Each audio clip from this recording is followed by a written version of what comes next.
Welcome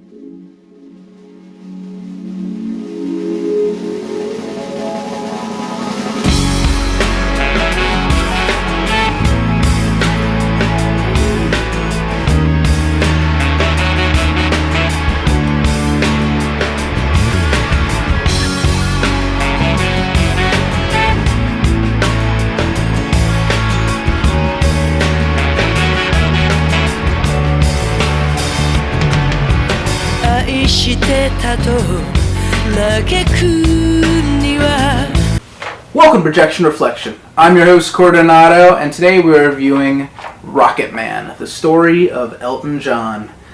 This movie was directed by Dexter Fletcher, released May 31st, 2019.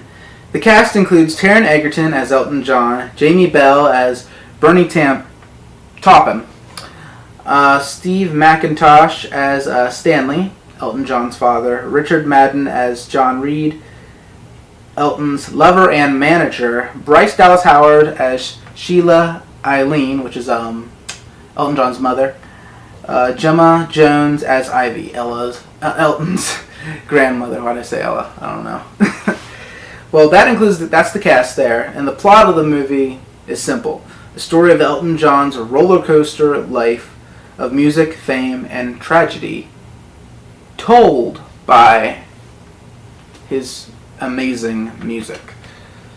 The notes I have down are Taron Egerton's performance is just absolutely amazing.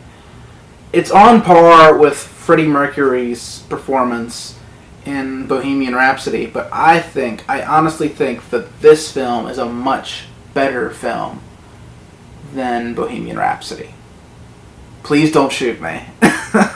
I honest to God think this movie is better than Bohemian Rhapsody, and I'll give you the reasons why in the rest of my review. Taron Egerton's performance is definitely Oscar worthy, and I really hope they don't push him to the side, because his performance is just amazing, you guys. He perfectly encapsulates the essence of Elton John, like the person. He becomes Elton John in this film, and it's just such an amazing transformation. Let's see, one of the best biopics by far since Walk the Line. And if you haven't seen Walk the Line, it's a movie about Johnny Cash, with Joaquin Phoenix playing Johnny Cash. And the same thing with this movie is that Taron Egerton actually sang in this film. It wasn't his voice dubbed over by another voice like Bohemian Rhapsody. Taron Egerton was actually singing in this film. It was him singing, playing Elton John. So it was cool to hear him, because we've heard him sing in the movie Sing before. He was like the gorilla character, Johnny, I believe that's what the character's name was, and he showed us his musical talent in that, and the man has got some pipes, let me tell you. He is an amazing singer. But yeah, by far this is the best biopic I've seen in a very, very long time. Another biopic it probably is on par with is Nowhere Boy, which is a film about young John Lennon, and if you haven't seen that, look it up. It's a great film. What else can I say? The music in this film, it's more of a jukebox musical. It's music that goes along with what's going on in the film. And I just love that. Like, I'm glad it's just not just some random song, like, you know, like you get in those tropes with biopic films, like they'll show a montage, and then they'll show their lives going downhill, and there's a lot of like cliches in these biopic films, and this film does have those cliches, but there's also a difference to it than other biopic movies. Like I said, that the music kind of goes along with the theme of what's going on in the film, and I absolutely love that. It just meshes with the scene so well.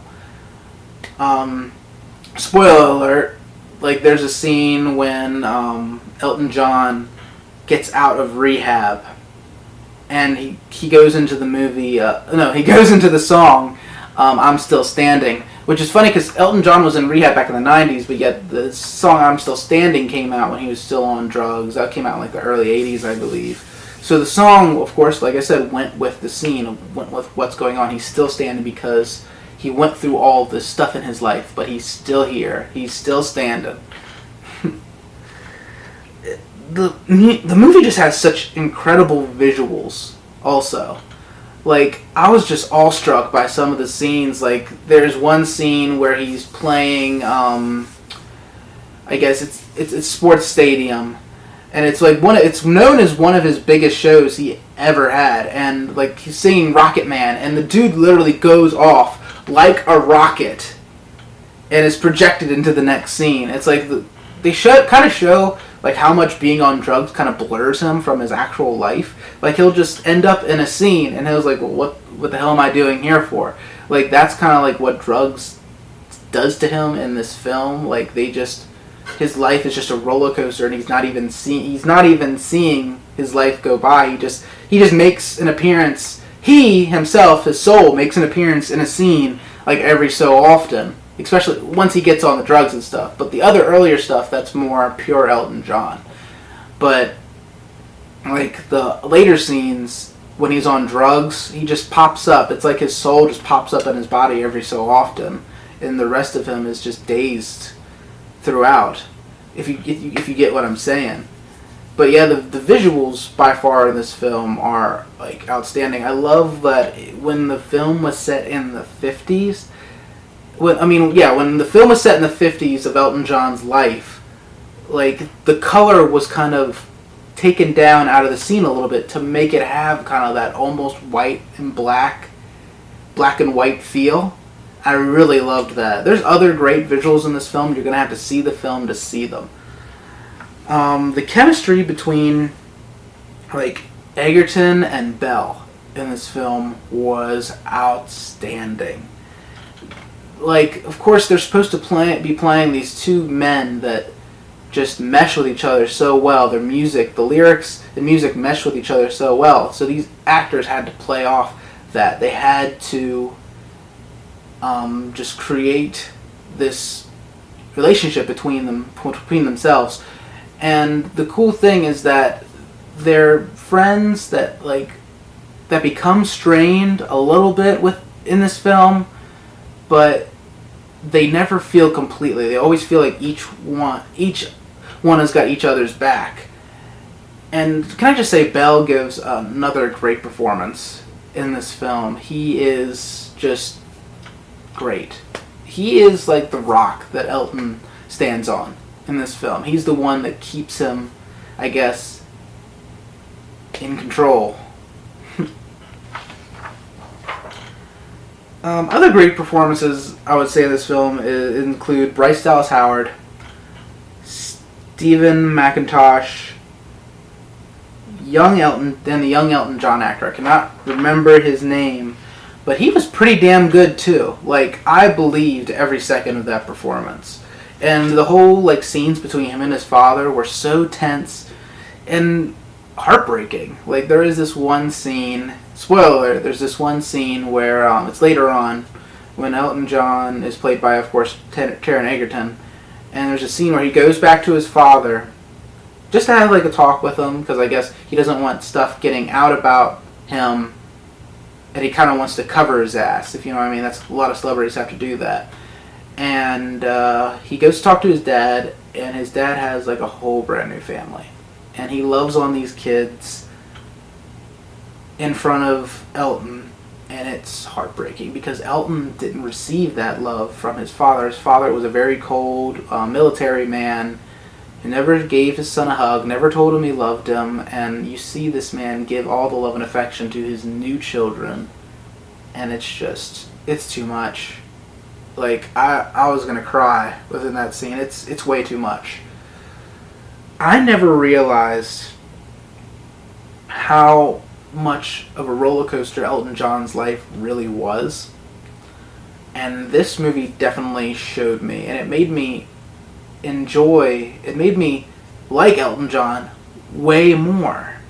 Like, I knew him only for his music, and then once I watched this film, I connected with Elton John in this movie. I know it sounds corny, but the movie is just outstanding, you guys. I cannot say enough about it. The music is great. The music in the film, like, I love that Elton's not the only one that sings in the film. Other characters will basically take the mic from Elton, and they'll also sing along with Elton within the scene.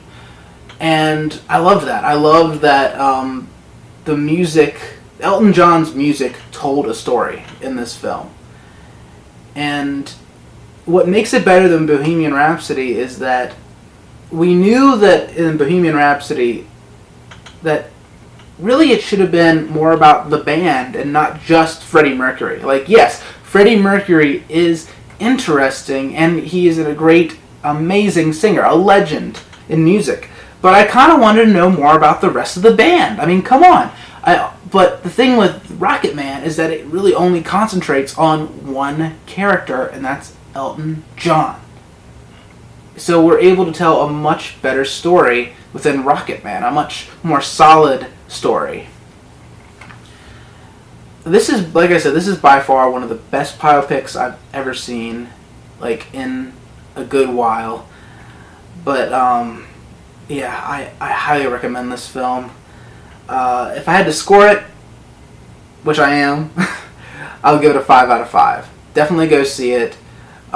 Make sure to be on the lookout for my next review, which will be Men in Black.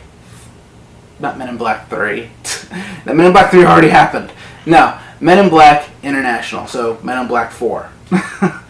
Yeah, be on the lookout. I'll see you guys later. I think it's gonna be a long, long time till touchdown brings me round again to find I'm not the man.